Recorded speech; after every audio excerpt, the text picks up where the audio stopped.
Hi, I'm Sue Coyne, leadership and team coach and author of Stop Doing, Start Leading, How to Shift from Doing the Work Yourself to Become a Great Leader. In this series of sound bites, I explore the topic of sustainable leadership. In this 8th soundbite, we look at the third aspect of Triple H leadership, being a happy leader, and how happiness affects organizational success.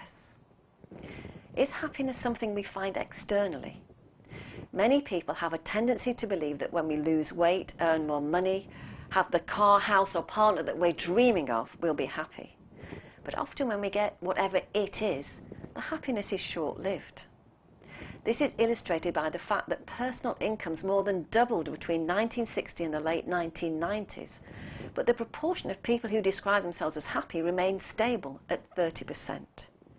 It seems that once you're above the poverty line, more money contributes less and less to your happiness. Many people think that if they work harder, they'll be more successful and they'll be happier. Have you ever been so busy striving to achieve a goal that you got addicted to the destination and forgot to enjoy the journey? Happiness often gets indefinitely postponed, as the minute you achieve something, you start trying to achieve the next thing. Happiness is not what is happening in the external world. Only 10% of our long-term happiness is external. 90% is how we process that external world. So if striving for external things and achieving our goals doesn't give us lasting happiness, what does? Can it come from serving others? Happiness research confirms that true happiness makes us naturally want to serve others. It motivates us to be generous and to use our success to support other people's success.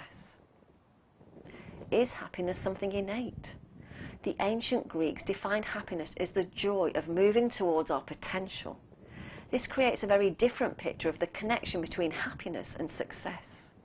This inner joy enhances your performance at work, attracts positive relationships, generates a feeling of satisfaction with life, and helps you to be healthier and live longer. Yes, there's actually been research that's proven that happier people live 14% longer than miserable people, increasing longevity by 7.5 to 10 years.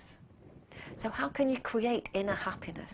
Well, there are two happiness chemicals in the brain, dopamine and oxytocin. Many studies suggest that as we age, we lose our stores of dopamine. And the two best ways to increase your brain's dopamine production are smiling and exercise.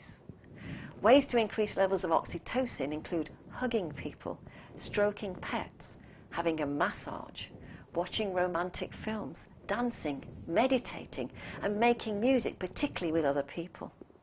Does your brain have the chemistry of happiness?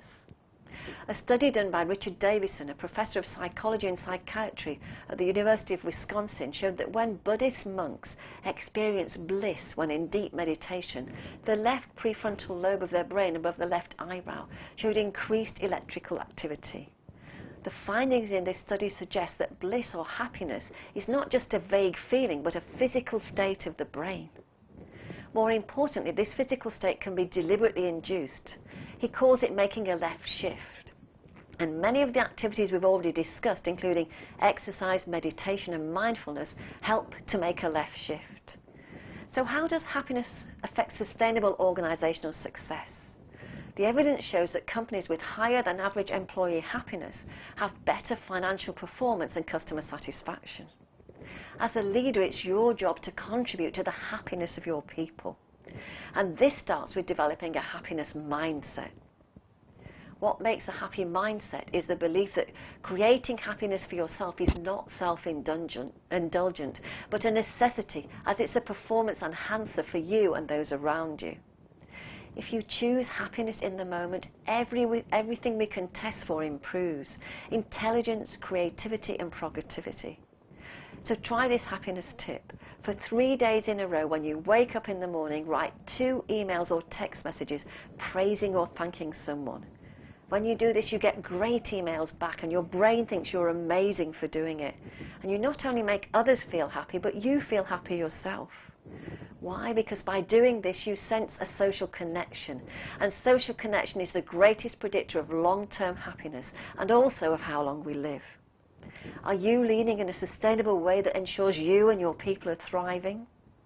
If you want to know more about becoming a sustainable leader, get my book, Stop Doing, Start Leading, How to Shift from Doing the Work Yourself to Becoming a Great Leader. It's available on Amazon or on my website, suecoyne.com.